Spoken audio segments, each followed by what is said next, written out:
Hola, ¿cómo les va? Acá estamos de nuevo. Después que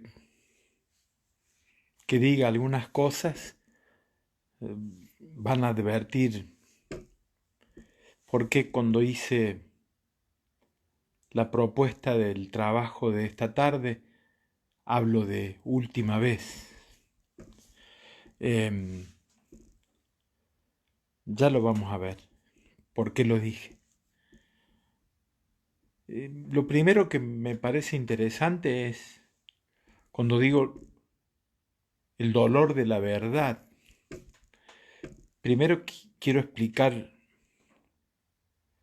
el tono metafórico y poético que quizás puedan tener las palabras.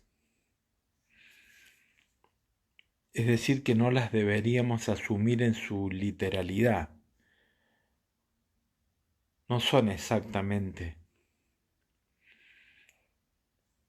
en su habitual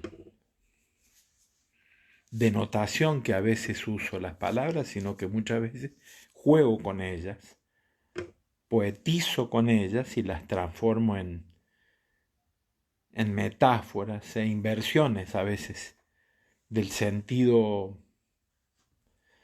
cotidiano, del sentido habitual que le otorgamos a las palabras. ¿Qué se le otorga a las palabras? ¿Quién lo otorga? Qué difícil,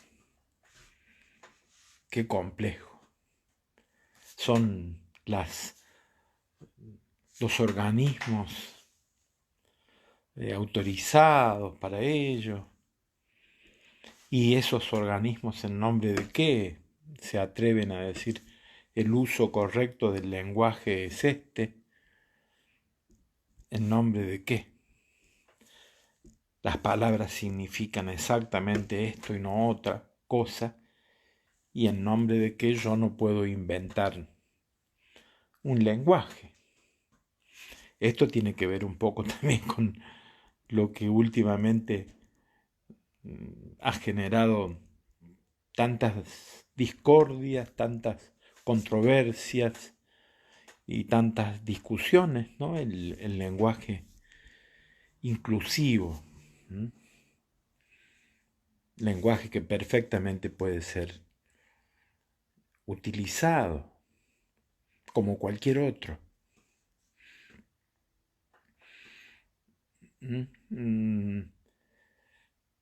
Apelamos a las palabras para transmitir emociones, mm, sentimientos, concepciones, cosmovisiones. Entonces a veces el lenguaje usual, el lenguaje hegemónico, es como una especie de corsé que aprisiona significados y necesitamos de nuevas palabras para querer decir cosas que antes no existían. Es verdad, porque tenemos que admitir que el mundo genera nuevas facticidades, nuevas situaciones, nuevas concreciones. Eh, y esas concreciones ameritan ser designadas con nuevas palabras o con palabras a las cuales las deconstruimos, las desarmamos y las reutilizamos o las utilizamos de una manera eh,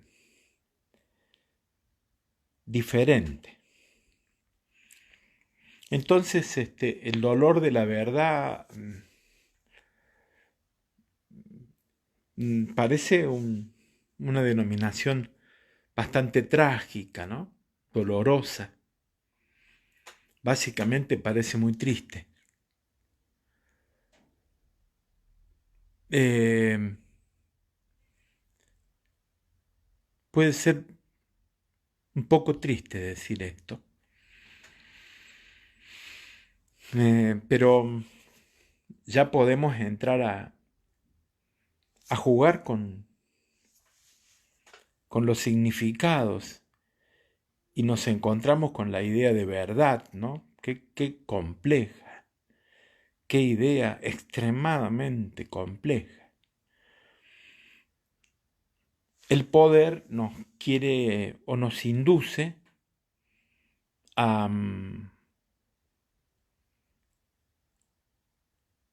a pensar que existe una verdad. Y a ver, las verdades prácticamente no existen, ni siquiera en el mundo natural. Un saludo grande para Elena Berruti que me está viendo. Un cariño inmenso hacia ella, a través de algunas palabras que me atrevo a decir frente a ella, que es una verdadera especialista de la palabra. Pero bueno, no me quiero, encima que no tengo mucho ordenado el pensamiento, lo desordeno más.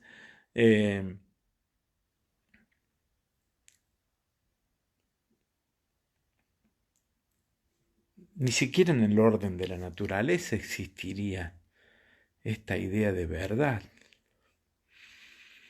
A ver, pongamos un ejemplo muy fácil, o muy tangible, o muy visible en nuestra época. Esta, esta cosa de la heterosexualidad y la homosexualidad. Imagínense ustedes que en muchos países todavía se considera contranatural o antinatural la homosexualidad. Y, y esto es simplemente una construcción, no tenemos el don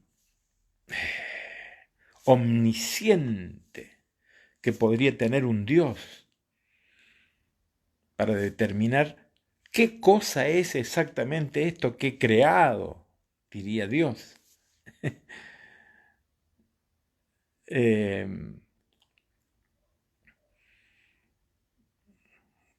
no, las cosas las vamos creando nosotros mismos y le vamos asignando significados y además lo hacemos desde perspectivas interesadas. Todo nombrar es interesado.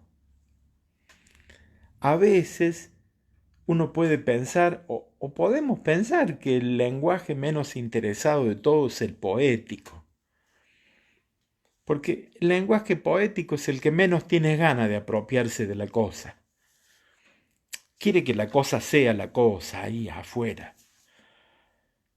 Y que yo las vea de determinada forma.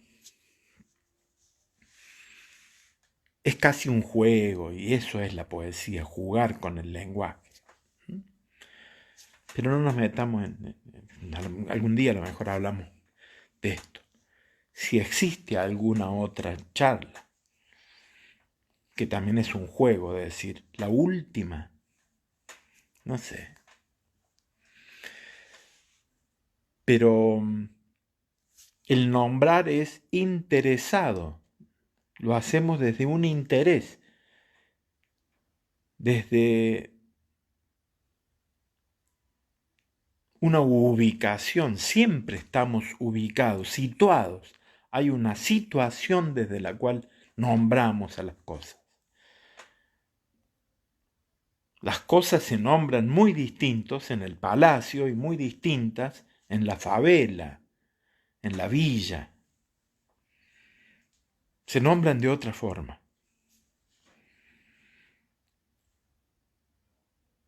Entonces, cuando se piensa en un lenguaje único, en un lenguaje universal, en un lenguaje canónico, en un lenguaje dogmático, sagrado,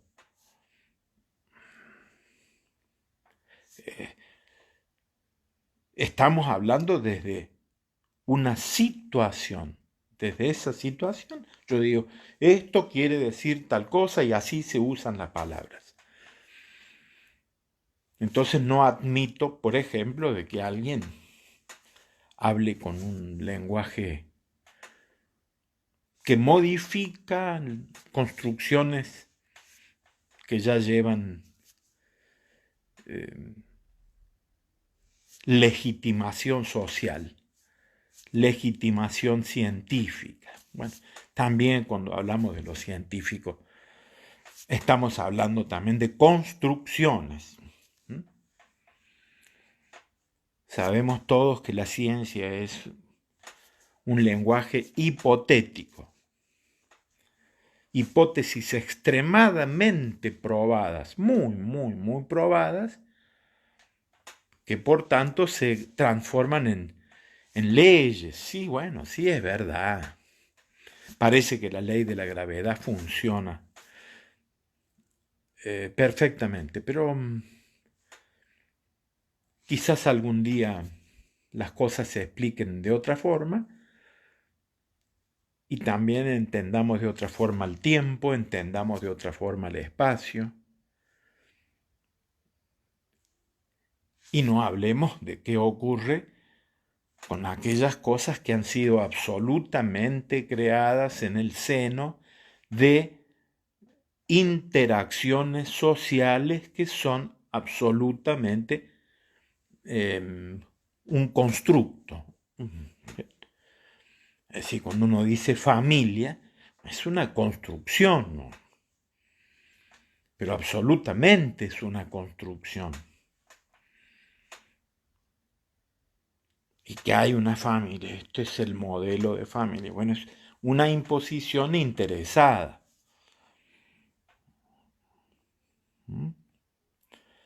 Desde ciertos intereses determinamos que la familia es esto. Y así pasa con la propiedad, y así pasa con la autoridad, y así pasa con las formas de gobierno. Así pasa con todo. Han existido a lo largo de la historia múltiples formas de propiedad. No hay una única forma de propiedad, ni hay una forma de propiedad natural. Quizás lo que podríamos decir que es natural es que las cosas, los bienes, los entes,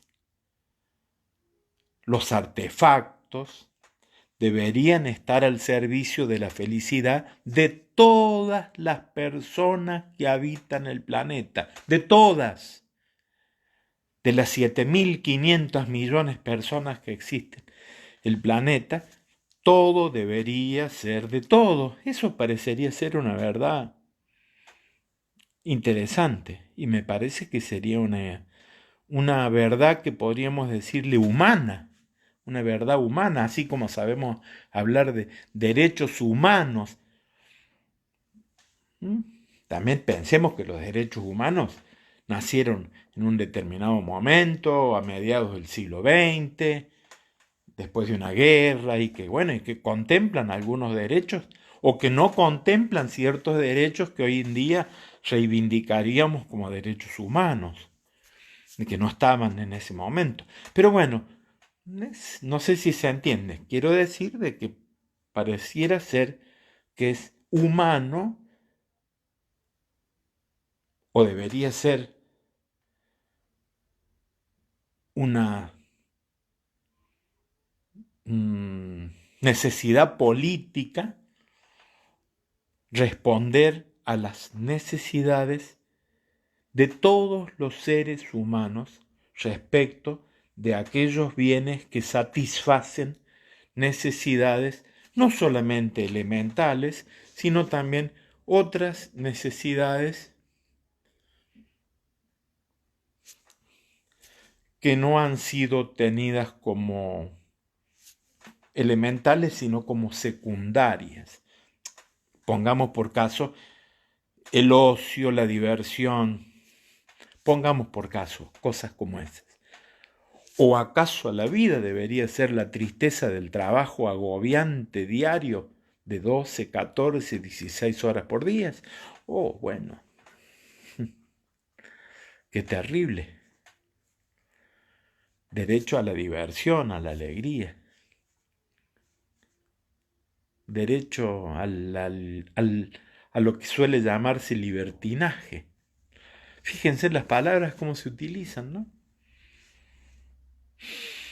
Libertinaje, bueno, pareciera ser que la gente hace lo que quiere y que está bueno hacer lo que uno quiere en la medida que no lastime a otro, en la medida que aquello que haga lo consensuo simétricamente con el otro.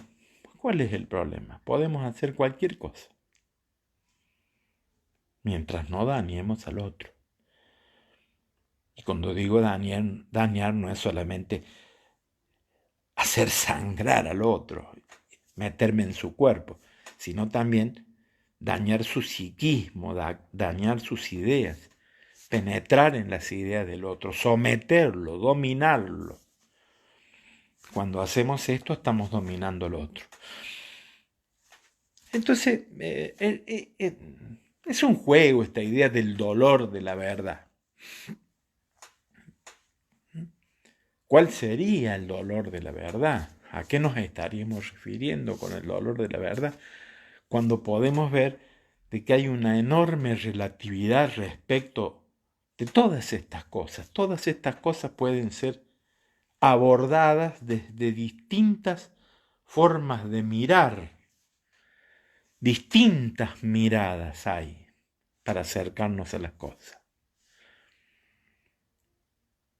Pongamos, por ejemplo, una cosa elemental, la relación de los padres con los hijos.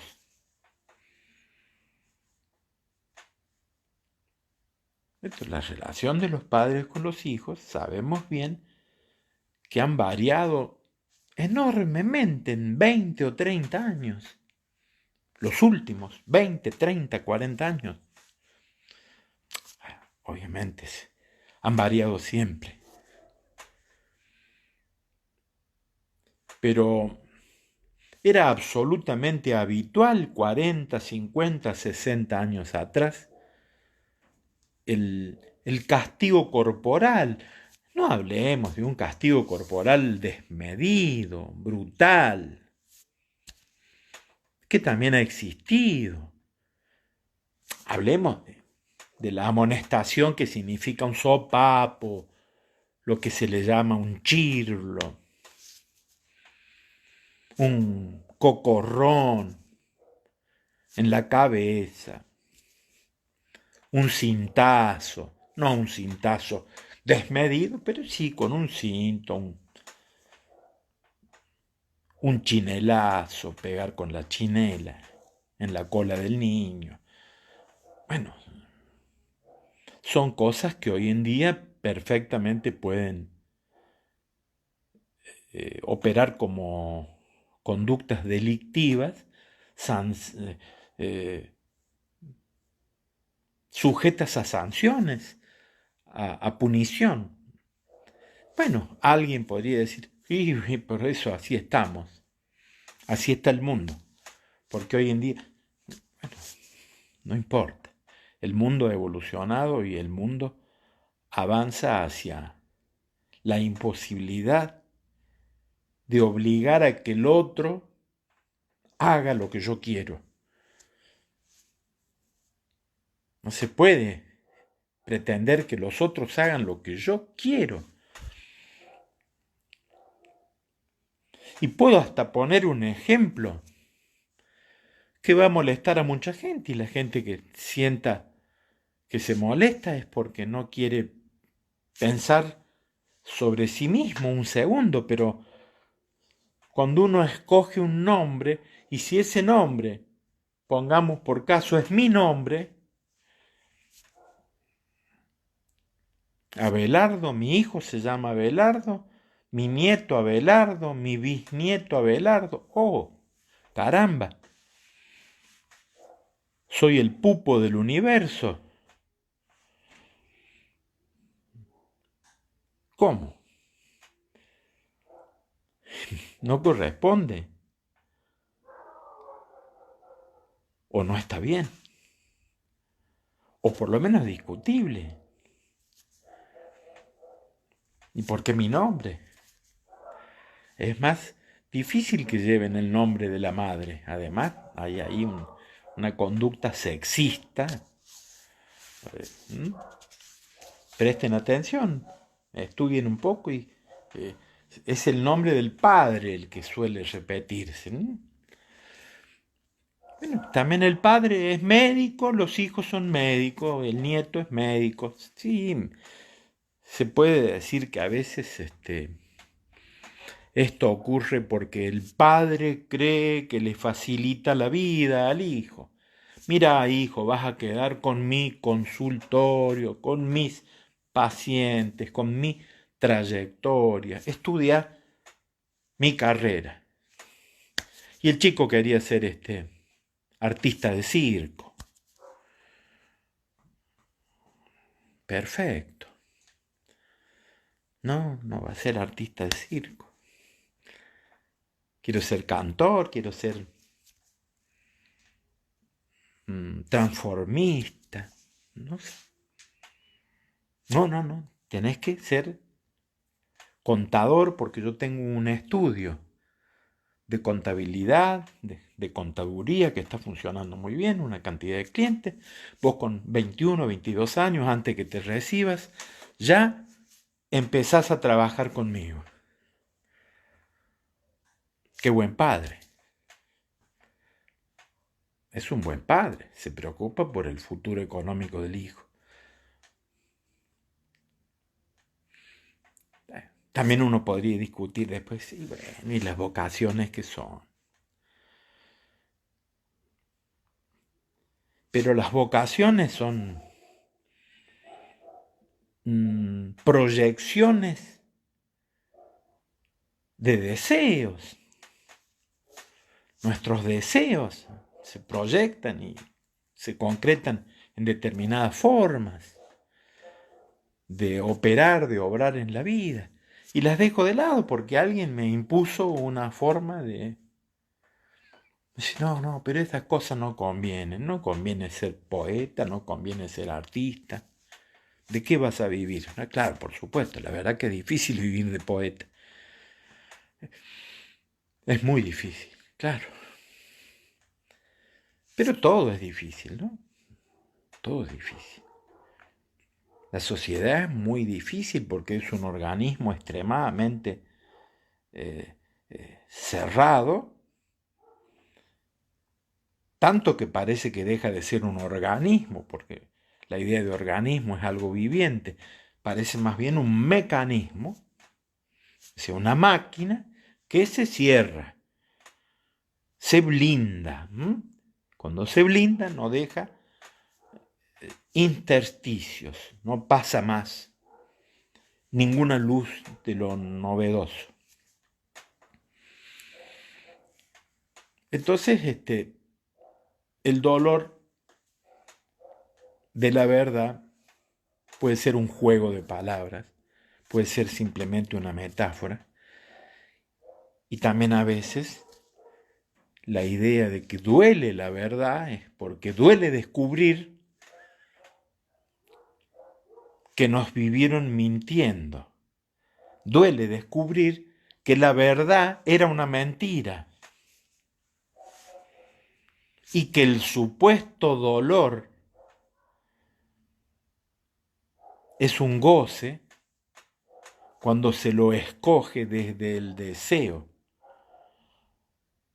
Cuando desde el deseo escojo hacer esto, no importan los resultados pecuniarios, monetarios, la monetarización, la mercantilización de la vida. A veces no importa. Importa alcanzar aquello que hemos deseado. Y si aquello que hemos deseado además llega un momento que no se desea más, ¿cuál es el problema también frente a ello? Pero ¿por qué no puedo yo reconvertirme, reestructurarme, reformularme?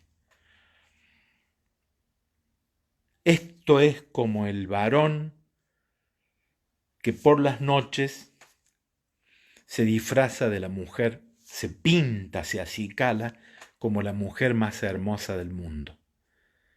Y vaya que en algunos casos son extremadamente bellos quienes se transforman, extremadamente bellos. Entonces, el dolor de la verdad es un juego, pero lo traje como un desafío para que pensemos nuestras prácticas habituales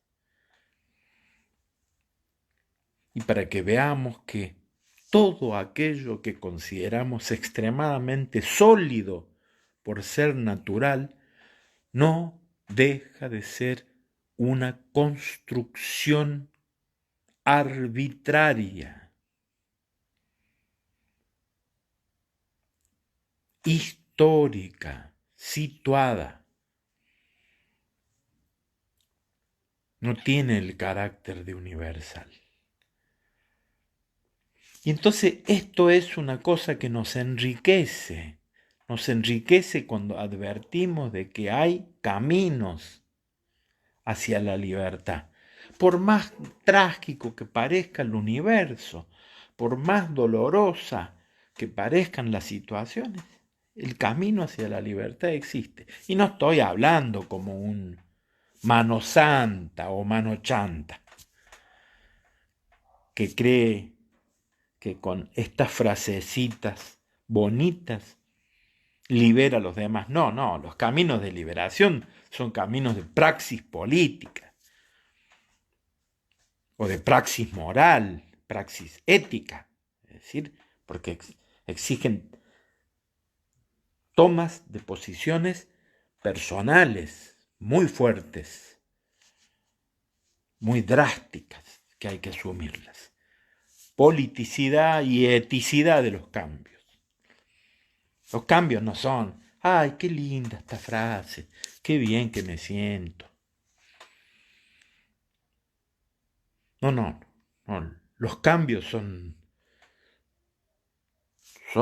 dolorosos porque son incisivos y tienen que ver con la carne. Están ahí en la corporeidad, en lo más denso de nuestro ser, en nuestra corporeidad, y ese dolor se acusa allí, en la propia carne. Espero que les haya gustado y quienes hayan visto esto y quieran luego añadir algún comentario, bienvenido será el mismo, bien receptado será, porque lo he dicho miles de veces. No tengo ninguna verdad. Solo tengo algunas reflexiones, solo tengo algunas invitaciones a pensar, pero verdades no tengo. Un abrazo a todos. Cuídense porque esto está complicado. Y si hay gente que no es de la ciudad donde yo vivo, es que en mi ciudad, Río Cuarto, provincia de Córdoba, está está pasando un momento complejo respecto a la cantidad de enfermos de este COVID, de este virus. Por eso digo que cuidémonos. No nos volvamos locos. No nos destruyamos tampoco. No nos volvamos psicópatas. Pero cuidémonos, por cierto, con mucho cuidado. Cuidado, las cosas esas elementales que todos repiten, hay que hacerlas, hay que cuidarse. Y si llegamos a tener síntomas, habrá que guardarse, cuidarse y no hacerle daño a otro. Un abrazo a todos.